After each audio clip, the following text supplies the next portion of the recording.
All right, welcome to Peakmata, Forex crypto forecast event stuff. Just a continuation of that, monitoring that in the coming weeks. As I'll be traveling here in about a month, along with other thoughts, and then moving forward. So Pragmata just released. Apparently, that thing sold like a million copies in 2 days. It's pretty good. Cool dad sim. It's like a mix of what do you call it? Like design styles or feeling sentiments, right? You can like feel or see the inspirations. I know it's on the Resident Evil engine or RE engine, whatever the in-house engine is called. And then seeing that like, oh, it's a newer team.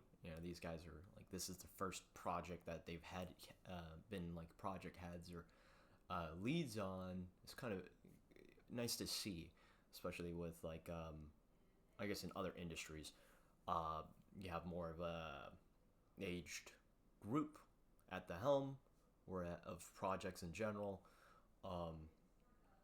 but sometimes that experience doesn't translate to product sales or a satisfactory like player experience. I just got on the what is that part? The mines portion of the game. So I think I just beat like the second or third boss. Is this weird like spider crab thing, and a lot of design elements. Like I played Lost Planet 2 when I was younger, and that one was like one of my favorite Capcom games for a while. I am kind of a Capcom, I wouldn't say fanboy, but like a good portion of their games kind of I just grew up playing. And the design elements, I have a handful of copies, right? So obviously they worked on the Resident Evil 2, 3 remakes or whatever the teams. Dragon's Dogma 2, I didn't ever beat this one. I enjoyed the original a lot more. Oddly enough, some of the sentiments or feelings of the Death Stranding and the hub stuff of the Souls games. So like we see all this kind of concoction or this blend of design elements, gameplay elements, and then obviously it's a shooter, but it's a puzzle shooter per se. Does that get annoying to do on the PlayStation controller? Hell yeah. I have no clue what it'd be on mouse and keyboard, but I'm enjoying it for what it is. I want to take my time with it, and obviously I'm playing it blind. And aside from that, jumping into the whole forecast events, crypto, whatever the hell, this is just shenanigans, right? It's insane to me how you can squeeze like 2 to 4% per strangle per se if it falls within a range, and you can do this daily per se, and I'm falling into this viewpoint or sentiment where we, the company, is allowed to use 2% of funds per se, or company value, or asset value within the equity book, in the speculative market, in the speculative tool, and gain anywhere around that, right? The risk is essentially just the outlay,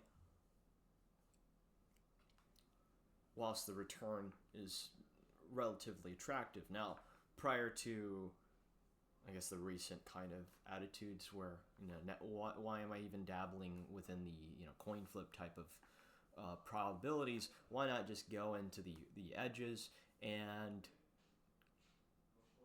collect what, anywhere around,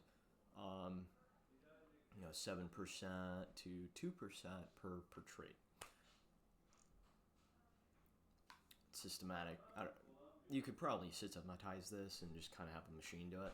There's like, okay, place a probabilistic bet on 92%. Yes, right. It's going to end up being 100 or 0.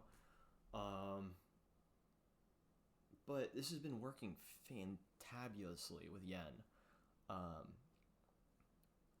Up to, I guess, recently where I started doing this.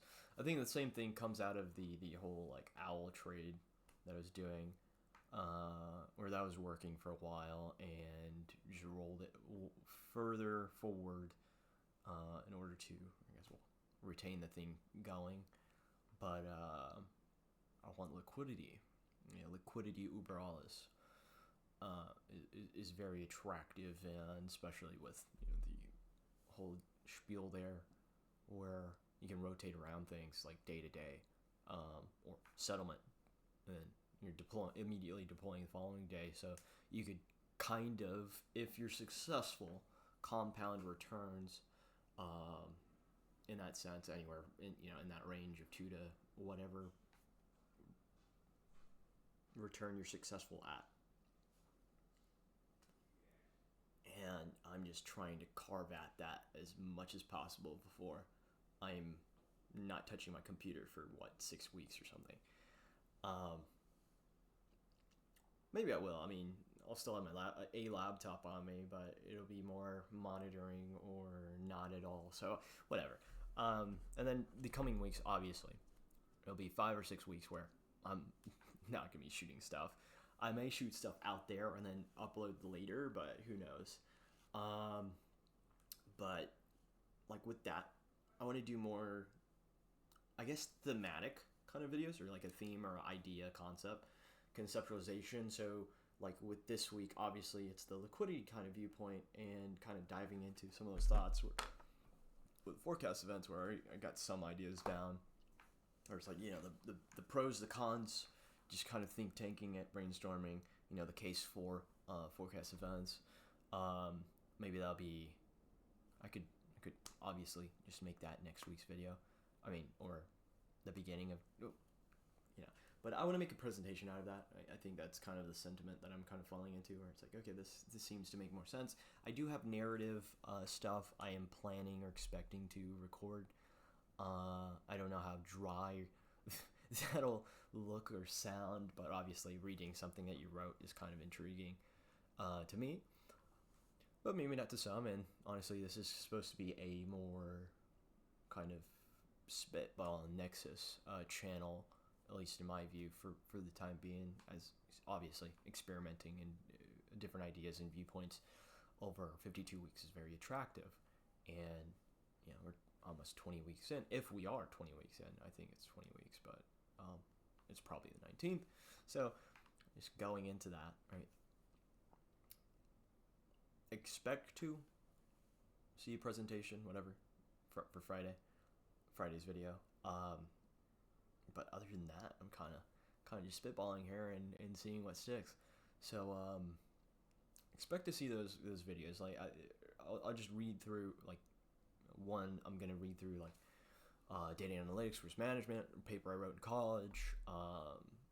Maybe not so much on the like startup kind of thought, or the insurance vertical and horizontally integrated, as that's very Frankenstein, and you can just kind of build this anyway. Like, you have I guess like design inspiration, or like how you could viewpoint and see something and kind of stick it out and extrapolate progression. That one I'm on the fence on. And then there's another one. I think there's a Starbucks paper I wrote about like their credit card program and how it kind of looks like a bank for a commercial banking course. And what else? I mean, like, you could kind of write out an idea or a concept and then talk about it, and that's kind of where I'm leaning, at least for like I wouldn't say analyst literature, but like, I guess that's the closest thing to describe it as. Where it's like, oh, I have a viewpoint. Let me try to express it in a paper. Whereas I think some people are more data driven. I think other people are more story driven. I like that mix, but obviously trading has kind of ruined some of that, where everything is optics. At least I lean to this, where everything seems to be optics. How can you trade this? Does this affect the story? Does this affect your viewpoint, opinion, your trades, your book, whatever? And how are you going to adjust, or are you going to, how are you going to adjust? How are you going to react? How are you going to proceed?